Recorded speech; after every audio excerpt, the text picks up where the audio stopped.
Carlos Mendoza had a conversation on the podcast and said that the Mets locker room last year had a corporate feel. So that's not bad, right? It's not bad. There's no infighting. But I know what that word corporate means. It's like guys are coming, they're handling their business, they're saying the right things. They might not feel that way, but they're saying the right things because they don't want to ruffle any feathers. And people are just doing their own thing. Nobody is going out of their way to support the other man. Everybody's kind of just like bogged down in their own situation. And that can work when you're winning. But when you're losing, that thing gets really toxic. Yeah. And I just believe, and we've been talking about this for so long. I'm talking about me and you. There was something off about this team from the very beginning. Something's been off about this entire regime from the very beginning. I've talked about Pete Alonso after the 2019 season because I thought that he was going to be our Piazza. I thought he was going to be our Keith Hernandez. I thought he was going to be our leader. And he never fit that mold. He was always very quirky, wacky, silly. I guess that's why people liked him, because he was so perfectly imperfect. But there was maturity issues for me personally. And I remember DeGrom in 2019. I think some fans were talking about Pete. And DeGrom said that this is not the Pete Alonso show. It's the Mets. That always stuck out to me because I'm just like, is there an ego there? And I truly believe, and I'm starting to hear more rumblings that obviously we'll probably never know the true facts.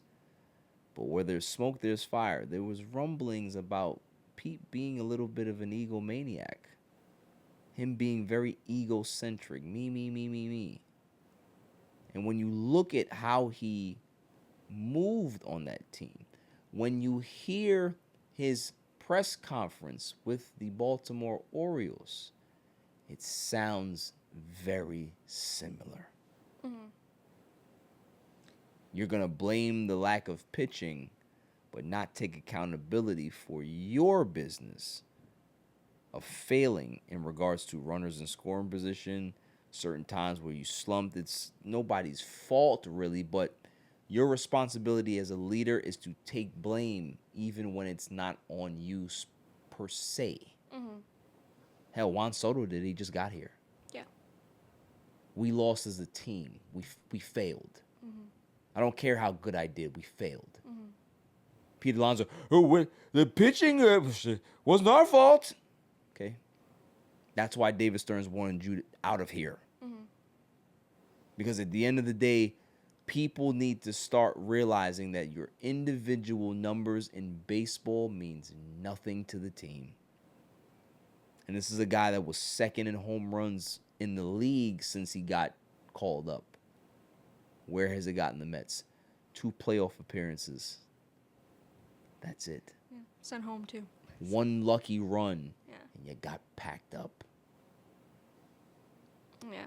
There was actually in the 2024 season where obviously he made the All-Star team and a lot of people kind of had an issue with that. Oh, I was one of them. Yeah. How the hell you gonna put him in the All-Star game? He had like a 217 batting average. Yeah, just like not good at, and allegedly, I think it was confirmed that he got asked to be in the home run derby.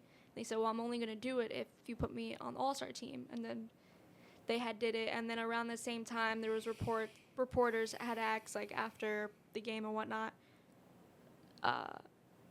like how he how he thinks about like his season, how it's going. When he's like, well, I'm on pace to hit 40 home runs, like, you know, like I'm still playing good, like I'm still got the power, so but like everything else was kind of shot. Just again, like not taking accountability for his not so great, you know, no awareness stats. Like, yeah, you could hit 40, 50, 60 home runs, but like also too, like where else are you providing? Like you're not providing in the clubhouse, you're not providing, you know, in other important places. Like the team is, you know, and also at that time too, like the Mets were, you know, not in a great space. Terrible. Yeah.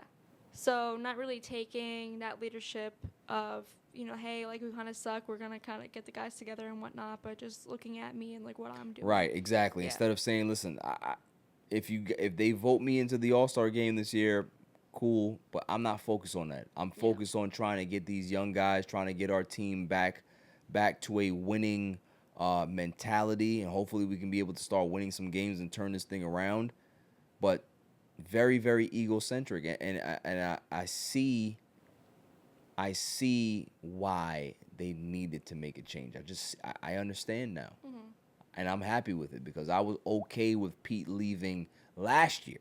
Yeah, it's all right. Yeah, because even I feel like it definitely was also partially like a fan to make the fans happy. 100%. There's also too like Stearns, you know, didn't have any, you know, want to bring him back this upcoming year, and his record, I mean, that's not going to be held for long.